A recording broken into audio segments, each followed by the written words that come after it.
হইচই সময় চ্যানেলে সকলকে স্বাগত। আজ আমি পাটিসাপটার রেসিপি শেয়ার করব। এইভাবে যদি পাটিসাপটা তৈরি করা হয় তাহলে কিন্তু কোনোভাবেই প্যানে আটকেও যাবে না, আবার ভেঙেও যাবে না। নানান টিপস সহ আজ আমি এই পাটিসাপটার রেসিপি শেয়ার করব। আশা করি আপনাদের সকলেরই খুবই ভালো লাগবে। রেসিপিটি যদি ভালো লেগে থাকে তাহলে অবশ্যই লাইক, শেয়ার আর কমেন্ট করতে ভুলবেন না। এছাড়াও আমার চ্যানেলে আরো অনেক ধরনের পিঠের রেসিপি আছে, আপনারা চাইলে সেগুলোও দেখে আসতে পারেন। তাহলে চলুন দেখে নেওয়া যাক আজকের এই পাটিসাপটার রেসিপি। প্রথমেই আমি এখানে সেদ্ধ চালের গুঁড়ো নিয়েছি 1 কাপ। এটা কিন্তু বাজারের কেনা সেদ্ধ চালের গুঁড়ো। সেই কাপেরই মাপ করে দিয়ে দিচ্ছি হাফ কাপ পরিমাণে ময়দা। 1 কাপ চালের গুঁড়োর সাথে হাফ কাপ ময়দাটা দিতে হবে। আর তার সাথে আমি হাফ কাপেরও কম দিচ্ছি সুজি। অবশ্যই এই রেসিওগুলো যদি আপনারা ঠিক রেখে পাটিসাপটাটা তৈরি করেন তাহলে পাটিসাপটাটা একেবারেই পারফেক্ট হবে। দিয়ে দিলাম সামান্য একটু নুন আর দিয়ে দিচ্ছি চিনি। আজ আমি এই পাটিসাপটাটা তৈরি করার জন্য চিনির ব্যবহার করলাম। আপনারা চাইলে কিন্তু নলেন গুঁড়ো ব্যবহার করতে পারেন। যেহেতু সাদা ধবধবে পাটিসাপটা করছি তাই আমি চিনির ব্যবহারটা করলাম। খুব ভালো করে মিশিয়ে নিলাম। এবার আমি রুম টেম্পারেচারে থাকা জল দিয়ে একটা মিশ্রণ তৈরি করে নেব।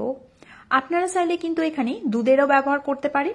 তখন হালকা উষ্ণ গরম দুধ এখানে দিয়ে মিশ্রণটা তৈরি করে নিতে পারেন। অল্প অল্প করে জল দেবেন আর এই ব্যাটারটা তৈরি করে নিতে হবে। একেবারে কিন্তু পুরো জল বা পুরো দুধ দিয়ে ব্যাটারটা তৈরি করবেন না, তাহলে এই ব্যাটারটা পাতলা হয়ে যাওয়ার সম্ভাবনা থাকতে পারে। তাই অল্প অল্প করে দুধ বা জল দিয়ে একটা এইরকম ব্যাটার তৈরি করে নেবেন। দেখুন আমি আপনাদেরকে ব্যাটারটা হাতার সাহায্যে তুলেও দেখাচ্ছি। খুব সহজে কিন্তু হাতা থেকে ঝরে পড়ছে, তার মানে বুঝে নিতে হবে ব্যাটারটা একেবারে পারফেক্ট।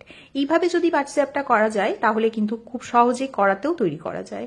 ব্যাটার তৈরি হয়ে গেছে। ব্যাটারটা আমার ওইদিকে 5 মিনিটের জন্য রেস্টে থাক। সুজিগুলো তাহলে খুব সহজেই ফুলে যাবে। এদিকে আমি পাটিসাপটার ভেতরে যে পুরটা, সেই পুরটা তৈরি করে নেব। তাই আমি একটা নারকেলকে খুব ভালো করে কুড়িয়ে নিয়েছি। দিয়ে দিলাম 2 চামচ পরিমাণে নলেন গুড় বা খেজুরের গুড়। এবার গুড়ের সাথে নারকেলটাকে খুব ভালো করে এইভাবে মেখে নিতে হবে। আপনারা চাইলে এই কাজটা হাত দিয়েও কিন্তু করে নিতে পারেন। খুব ভালো করে এইভাবে নেড়ে চেড়ে গুড়ের সাথে মিশিয়ে নিতে হবে নারকেলটাকে। দেখুন খুব ভালো করে আমার মেশানো হয়ে গেছে। এবার গ্যাসের ফ্লেমটাকে অন করে আমি 7 থেকে 10 মিনিটের জন্য মিডিয়াম ফ্লেমে এই পুরটাকে তৈরি করে নেব। 7 থেকে 10 মিনিটের মধ্যে পুরটাও কিন্তু আমার রেডি হয়ে গেছে। পুরটা আমার হালকা একটু ঠান্ডা হোক, তারপরে আমি এক একটা করে পাটিসাপটা তৈরি করে নেব। এদিকে 5 থেকে 10 মিনিটের মধ্যে ব্যাটারটাও আমার বেশ খানিকটা ফুলে গেছে। সুজিটা আগের থেকে খুব ভালো করে তাওয়াটাকে আমি গরম করে নিয়েছি। গরম তাওয়ার মধ্যে সামান্য একটু তেল আমি এভাবে বুলিয়ে দিলাম। আপনারা চাইলে ঘিটা দিয়েও এই পাটিসাপটাটা তৈরি করে নিতে পারেন। এবার 1 হাতা ব্যাটার দিয়ে খুব ভালো করে ব্যাটারটাকে ছড়িয়ে নিতে হবে। খুব ভালো করে ছড়িয়ে নিয়ে গ্যাসের ফ্লেমটাকে একেবারে লোতে করে দিতে হবে। পাটিসাপটা তৈরি করতে খুব জোর 2 মিনিটের মতন টাইম লাগে। এবার আগের থেকে যে পুরটা তৈরি করেছিলাম সেই পুরটা আমি এইভাবে লম্বা আকারের একটা শেপ দিয়ে নিয়েছি। একেবারে একটা সাইডে দিয়ে খুব আস্তে আস্তে এইভাবে উল্টে নিতে হবে। দেখুন খুব সহজে কিন্তু আমার পাটিসাপটাটা তৈরি হয়ে গেল আর একটাও কিন্তু আমার প্যানে আটকাবে না। আশা করি দেখেই বুঝতে পারছেন আমি কিভাবে পাটিসাপটাটা তৈরি করলাম। আরেকটা পাটিসাপটাও আপনাদেরকে আমি তৈরি করে দেখাচ্ছি। আমি ঠিক যে পদ্ধতিতে আর যে রেসিওটা ব্যবহার করেছি পাটিসাপটা তৈরি করবার জন্য, আপনারাও যদি ঠিক এই একই পদ্ধতিতে পাটিসাপটাটা তৈরি করেন তাহলে আপনাদের পাটিসাপটাটাও কিন্তু খুব সহজেই প্যান থেকে বা কড়া থেকে উঠে আসবে আর কোনোভাবেই কিন্তু ভেঙে যাবে না। দেখুন আমি ব্যাটারটা দেওয়ার সাথে সাথেই এক সাইডে পুরটা দিয়ে দিলাম। এবার খুব আলতো হাতে এক পাশ থেকে আরেক পাশে এইভাবে ফোল্ড করে নিচ্ছি।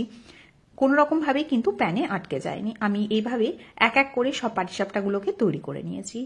আশা করি আজকের এই সাদা ধবধবে দারুণ স্বাদের পাটিসাপটার রেসিপি আপনাদের সকলের ভালো লেগেছে। রেসিপিটি ভালো লাগলে লাইক, শেয়ার, কমেন্ট করতে ভুলবেন না। আর চ্যানেলটিকে সাবস্ক্রাইব না করা থাকলে অবশ্যই চ্যানেলটিকে সাবস্ক্রাইব করে নেওয়ারও অনুরোধ রইল। ভালো থাকবেন, সুস্থ থাকবেন। দেখা হচ্ছে আরও এক নতুন রেসিপির সাথে। অসংখ্য ধন্যবাদ।